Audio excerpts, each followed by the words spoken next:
احتباس سوائل، عندك احتباس سوائل صح؟ تعال اليوم راح اعلمك شلون تقول حق احتباس السوائل باي باي. اول شيء لازم تعرف شنو اللي خلى هذه السوائل تحتبس بجسمك.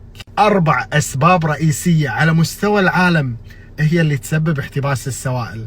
رقم 1، تاكل وايد سكريات، تاكل وايد سويت، تاكل وايد كاكاو. 2، وايد في ملح باكلك، سواء تاكل مكسرات وايد، بطاط وايد، شيبس، فرايز وغيره، او انت تحط ملح وايد باكلك. اذا مو السبب الاول ولا الثاني معناته السبب الثالث، وايد تاكل اكل مقلي او دهون غير صحيه. انت من ربع التشيكن فيليه، انت من ربع الدهون الغير صحيه او الاكل المقلي، احتباس سوائل.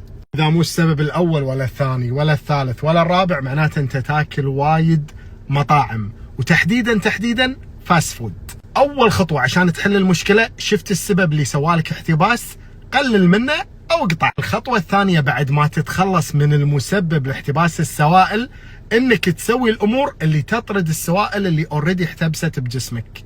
مثل شنو؟ 1، تشرب ماي وايد، كثر ما تقدر اشرب ماي. 2، اكل رقي يطلع السوائل المحتبسه اللي بجسمك. 3، اكل بطيخ او شمام. 4، اكل خيار. 5، الليمون، سواء تعصره او تشرب عصير ليمون. 6، الكرفس او السلري.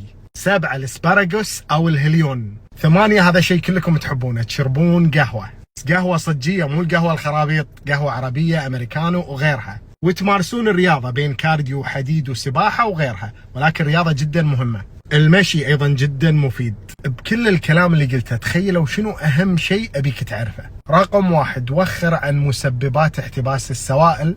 رقم 2، اشرب ماي وايد. هذيلا اهم شغلتين بالموضوع. وسلامتكم وتعيشون وبس والله.